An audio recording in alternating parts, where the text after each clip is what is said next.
Chris Chan for KaijuPop.com, where today we're playing Monsters Ate My Birthday Cake on iOS. It's also out on Android from Sleep Ninja and the Cartoon Network, oddly enough. And yeah, this came out this past Thursday, and it's a puzzle game, basically. And well, let's just jump in. It's got adorable little monsters. The premise is kind of explained in the title, your birthday cake. Well, actually, the monsters haven't eaten this kid Nico's birthday cake. They've just sort of taken it and hid it about the place, and you want to get the bits of the birthday cake and help out your little monster friends, which you can switch to on the fly. I've just, I unlocked this dude recently. This is about, I don't know, about midway through the game, what we're looking at here.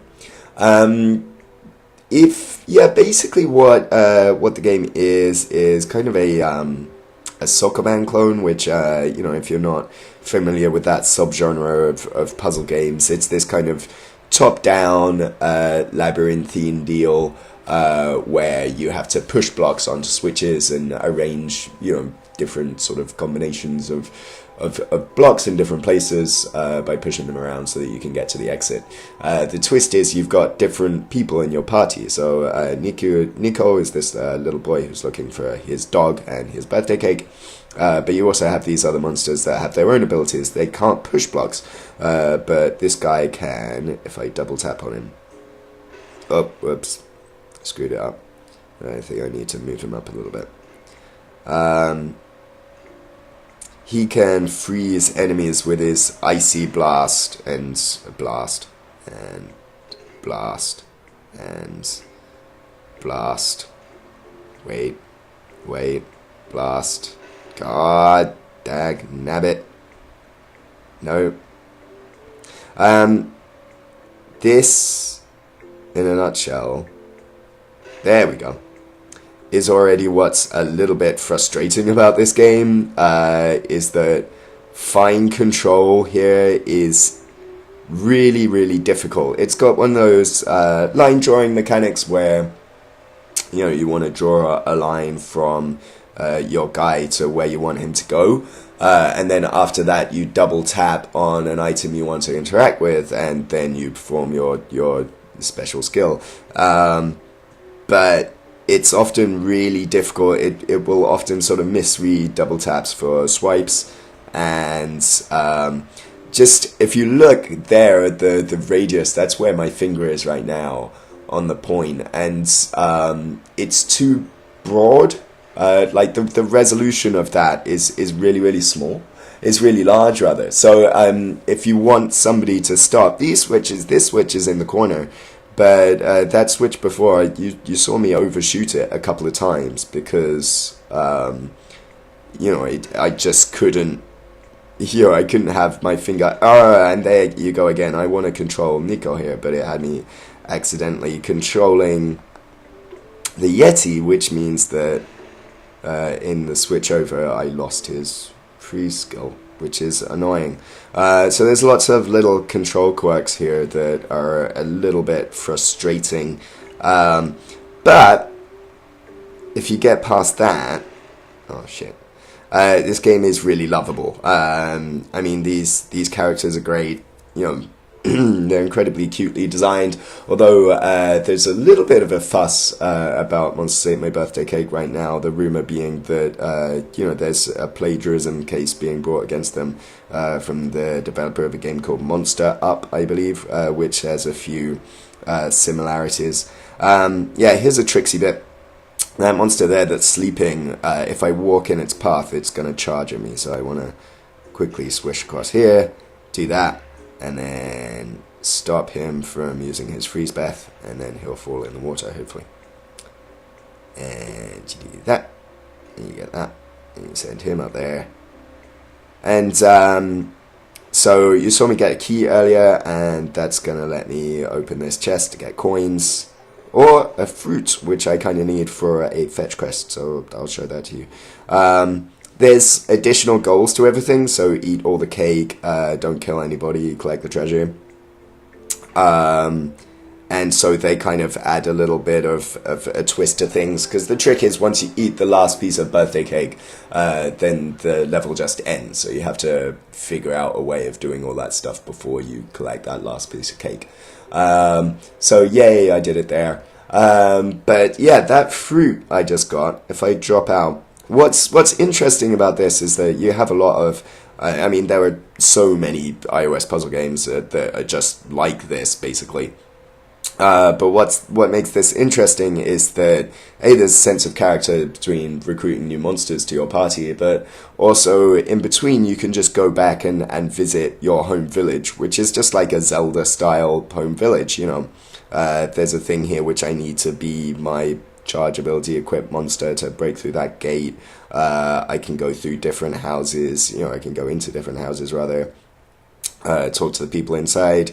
They'll give me little quests and whatnot. You know, I'm at the moment I've got to retrieve some of those berries for, I think, this person down here. I think this is the guy I need to make good in this quest with. Not yet. I've got 2 and I need 3. Or was it spoople fruit that I got, or something berries? Oh, yum berries. Oh, I haven't collected enough yet. Oh dear. Well, never mind. So that's get knackered. But yeah, I mean, it's very much a sort of a very, you know, non-linear, well, kind of non-linear, little town here that you can just visit in between doing stages and talk to people and get these little fetch quests for things that are usually, you know, locked behind different parts of the level in treasure chests and things. So this is really nice. I really like this aspect of it, because it just means that what would be a nice enough, if kind of throwaway puzzle game actually becomes something a lot more interesting. And that's cool.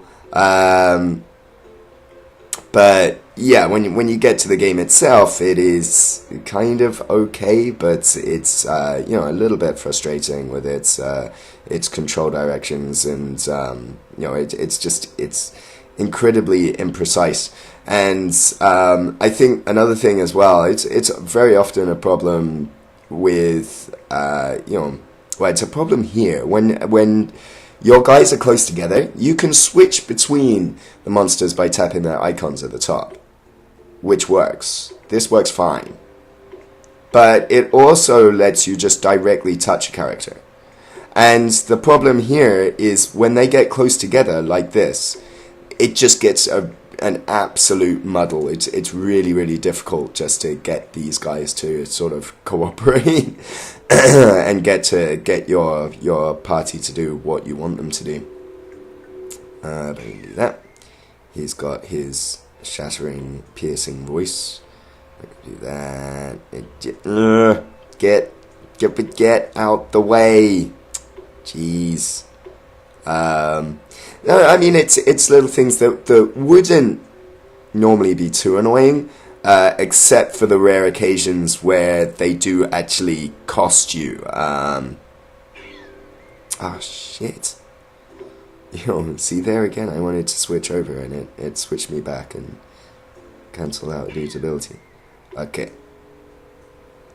Because yeah, I mean, if it does cost you, if it does sort of result in a game over your area, then just because there's, you know, it just gets more frustrating by the fact that the character's movement speed is pretty slow, just in keeping with the slow pace of the game, and that means that, you know, it's not a problem the first time you're doing a stage. The second and third and fourth times you do a stage, it's incredibly frustrating. So it's just like, geez, come on, you know. I'm going to come over here, see if I can get that key. Lovely. Wonderful. I think I'll leave those guys as is and head over to this dude. So this is the brutish character. So he's got a charge ability. I'm going to have to do that again because I didn't do it right. There we go. It lets him just run into stuff and break stuff, but it also, he can run pretty fast. But he can't push blocks, only Nico can do that. So we can switch over to the Yeti dude, go here, blah, blah, blah. Oops. Okay, so now I need to go back this way, I think. And... No, you see... I wanted him to go straight forward, he veered to the left, and now I've got to do the whole stage over again. So that's kind of this game in a nutshell. It's, on the one hand, it's kind of like it's at once really aware that it's a mobile game and wants to play to those strengths. And then, again, it's not aware of the failings of mobile games, and it doesn't sort of hide the weaknesses. You know what I mean? Like this structure, the fact that it mixes this sort of typical Overland structure with really good characters that you meet along the way that are well scripted. If we head over to this dude, you get a little interstitial if I talk to him. I'm not sure. Yeah. He's got the yuck gut, so I've got to give him medicine and get him stuff. You know, they've each got their fun little, get out the way, their fun little things to say, and it's incredibly adorable. And the fact that you've got that sort of Zelda-style village, that kind of gives a sense, or it lends a sense of persistence to the game, I think, where it's not just like, oh, hey, I'll just play a couple of stages of this and then I'm done. Because I kind of think a lot of iOS puzzle games, it's like you stop playing it for a second and then you will never, ever, ever go back to it. So the fact that there is all this and there is like this nice, endearing story and design to it, that keeps you coming back, and that's really cool structurally. But then in terms of gameplay, it's doing these frustrating things where it's not really aware of the vagaries of touchscreens and how difficult it can be to control some stuff, like, you know, by drawing lines sometimes, you know. And it's little things. I will complain about it in every game that does it. This music's nice enough. It's short loops by Disaster Piece, who did the music for Fez, actually.